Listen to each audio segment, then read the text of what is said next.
de Gobierno. Bienvenidos a ambos. Muchas gracias. Era urgente, necesario tomar esa finca San Andrés en territorio indígena Térraba. ¿Cuál es la situación? Hay mucha tensión. Pablo Sivas, dirigente de Térraba. Bienvenido, buenos días. Bueno, muchas gracias por este espacio que nos dan. Yo creo que sí, o sea, esta es una finca que se compró en el 2012. Han pasado varios años ya y sigue en manos del Poder Judicial. Sin embargo, con la tensión que vive Térraba, con los cambios de gobernanza, recientemente se nombró a Genaro Gutiérrez como presidente de la Asociación de Desarrollo, el que había invadido la finca una vez que se había comprado y la había repartido a no indígenas. Este tema entonces hace que nos organicemos y decidamos que los verdaderos Broran, los verdaderos Térrabas, entren a la finca para que esta finca no sea repartida nuevamente a no indígenas o indígenas de otros territorios. Entonces esa es la razón por la cual se ha tomado la finca. Se ha hecho en una situación muy pacífica, con el fin primordial de que esa finca desde hace muchos años que se venía negociando para el grupo de Machomonte, o sea que es un grupo indígena que vive al otro lado del río, y Térrabas Broran, que fueron reconocidos por la sala en el 2010, después de una gran lucha que se hizo, y los primeros pobladores entonces serían los compañeros o los hermanos indígenas de Machomonte. En la finca se encuentran cuatro bloques, digamos, hay indígenas de Térraba Centro, indígenas de Vijagual, indígenas de Mano Tigre y los de Machomonte. Don Heiner, por parte de las autoridades de gobierno, ¿qué se está haciendo? ¿Qué se puede hacer? Inclusive, ¿qué tipo de control y alerta se tiene? Porque se dice en la nota, inclusive, que la semana pasada estuvo pues todo tranquilo, pero que podría existir algún tipo de represalia. Sí, bueno, buenos días primero y muchas gracias por la oportunidad. Yo quiero apuntar a lo que el compañero Pablo decía atinadamente, que esta es una situación, no es nueva, es una situación, un problema estructural que viven los pueblos indígenas de Costa Rica. Si bien es cierto, sus territorios fueron reconocidos como tales, en la actualidad, así como ustedes lo mencionaran, personas no indígenas siguen teniendo propiedades dentro de los territorios indígenas. Desde el gobierno hemos intentado abordar la situación indígena, básicamente, si me permite, desde cuatro temas principales, 4 ejes de trabajo. El primero tiene que ver con definir una guía de consulta para los territorios indígenas. En Costa Rica, las decisiones que afecten a los territorios indígenas deben ser consultados por un convenio internacional que el país ratificó. El segundo, realizar una coordinación y articulación interinstitucional entre las instituciones. La experiencia de trabajo de gobiernos anteriores no era muy buena, había mucha dispersión. El otro gran punto es definir un bloque, un mecanismo de diálogo con los territorios indígenas, que ya lo hemos venido abordando.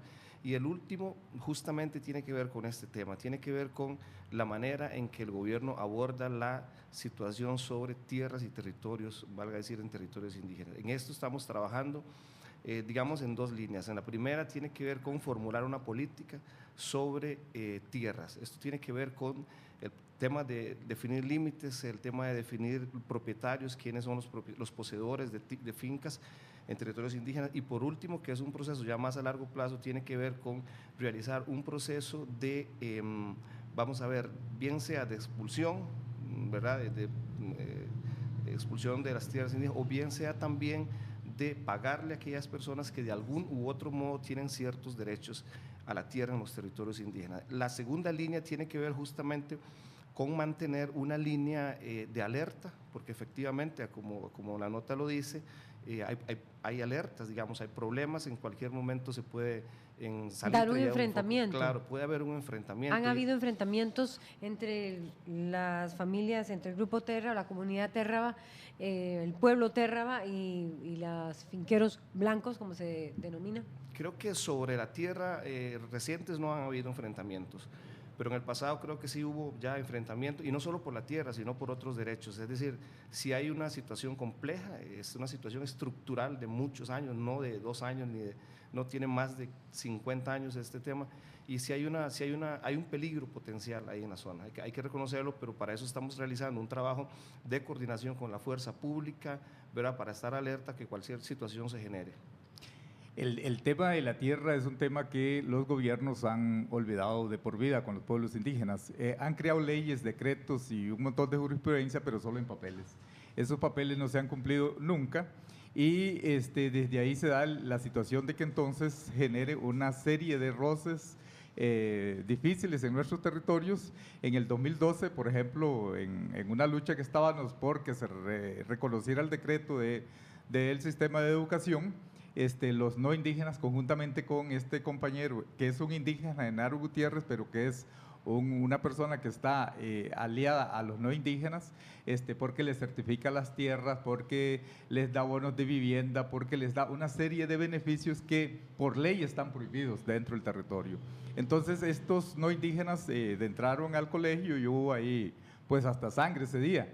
Sin embargo, los movimientos que nosotros hemos hecho hasta el día de hoy han sido pacíficos, pero con una fuerza muy grande de que los gobiernos deben respetar lo que ya está escrito y que el pueblo costarricense también reconozca que por lo menos esos pedacitos que nos dejó los gobiernos, que sean de nosotros. O sea, realmente Terraba son 9.355 hectáreas, que si le sumamos ese 85% que estaría en manos de no indígenas, nos queda casi nada. Además, le sumamos 700 y resto de hectáreas que nos estaría quitando el tiquís, o sea, no nos queda absolutamente nada. Entonces, las luchas que se han dado van por ese derecho, o sea, reivindicar derechos de que nos pertenecen y que el Estado costarricense los ha establecido y se han establecido en la Asamblea Legislativa. Entonces, desde ahí va esa lucha con ese fin. Pablo Sivas, líder comunal Terraba, a ver si entiendo, una resolución había dicho que esa finca a ustedes les pertenecía, pero sí, no estaba ahí en el limbo, no pasaba nada.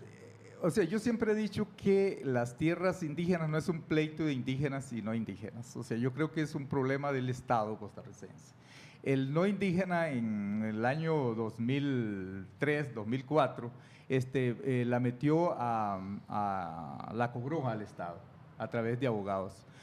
Me parece a mí terrible porque es una finca de 355 hectáreas, que es una gran cantidad del río, cantidad de sabanas. La finca San Andrés. Estoy hablando de la finca San Andrés. Y le pagaron 2.000 millones. O sea, la plata es de todos los costarricenses. ¿Quién le pagó? El Estado, digamos, en la indemnización que hace el juez, acuerdan que son 2.000 millones. ¿Pero por qué acuerdan que son 2.000 millones? Porque Genaro Gutiérrez certifica que ese es un poseedor de buena fe, siendo el presidente de la Asociación de Desarrollo, pero además siendo el presidente de la CONAI también certifica que hay una situación. O sea, para mí le están haciendo un robo al Estado costarricense. Esa finca realmente no vale esa cantidad de plata. O sea, que el Estado no debería pagar esos 2.000 millones de colones a la gente, al poseedor que de está ahí de esa tierra. Para mí, o sea, ahí es el gran peligro de las cosas. El Estado debe ponerse las pilas, como decimos. O sea, ¿por qué? Porque si hay un indígena, yo lo decía la vez pasada a la Procuraduría,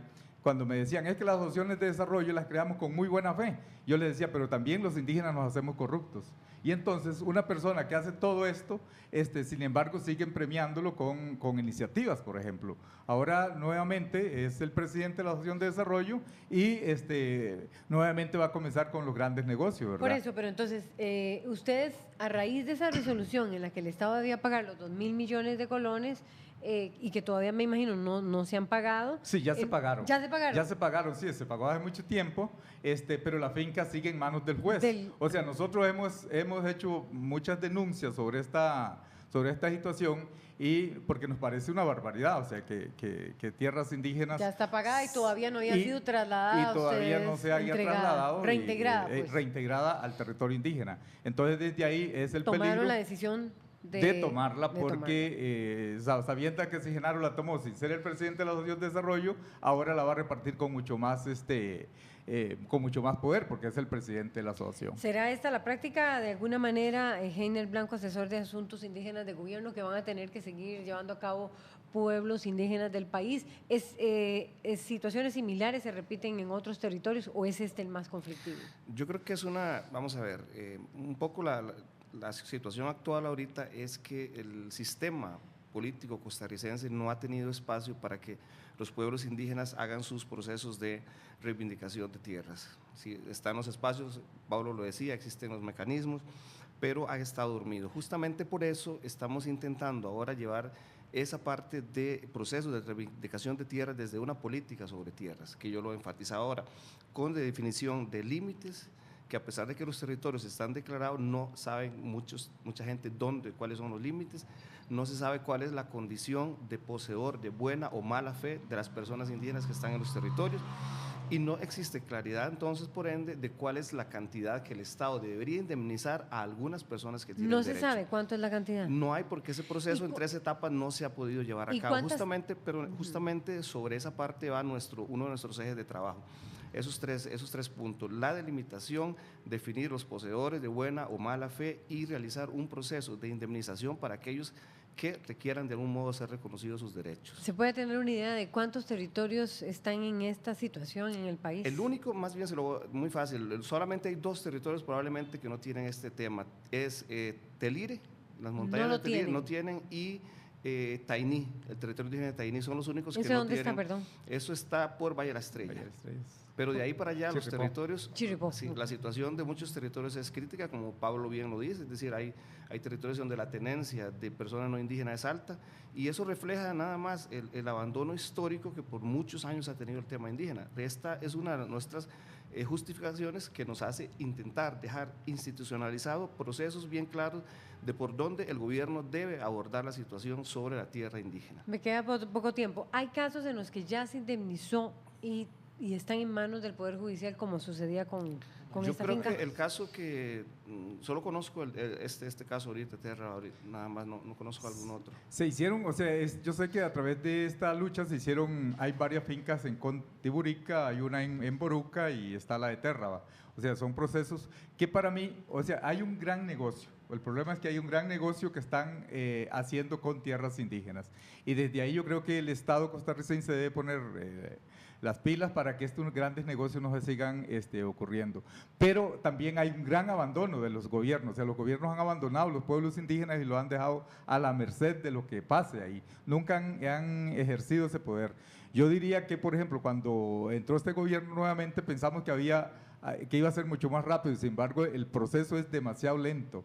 Ese proceso se hace demasiado lento o no hay una prioridad con territorios indígenas y entonces nos dejan. Quiero decir que cuando hemos tomado la decisión de tomar tierras, se debe a que desde 1980 nosotros venimos luchando por derechos, de que se respete el derecho a la tierra y hemos hecho 100.000 cosas en San José, como se pueden ver en los diferentes medios que han ocurrido, para que los gobiernos vuelvan los ojos a los territorios indígenas. Sin embargo, no ha sido posible. Esperamos que con esto de las tomas de tierra realmente el gobierno interceda para que no haya un enfrentamiento muy fuerte en los territorios indígenas, que estamos defendiendo derechos que nos pertenecen y que los no indígenas debieran de entender y tener claro que son tierras indígenas y para los indígenas. Muchísimas gracias. Así es, un tema que pues realmente se las trae, ¿verdad? Es caliente, y sabemos que es parte, las tierras solo son parte de la gran problemática que vive el pueblo indígena en nuestro país. Hay muchísimo más que tocar de este tema, pero bueno, agradecemos que nos hayan acompañado. A Heiner Blanco, minutos. asesor de Asuntos Indígenas de Casa Presidencial, y a Pablo Sivas, líder comunal de Térraba. Muchas gracias. Gracias. Así es, 7:41 minutos, vamos a ir a un corte comercial y ya regresamos con más de RTN Revista.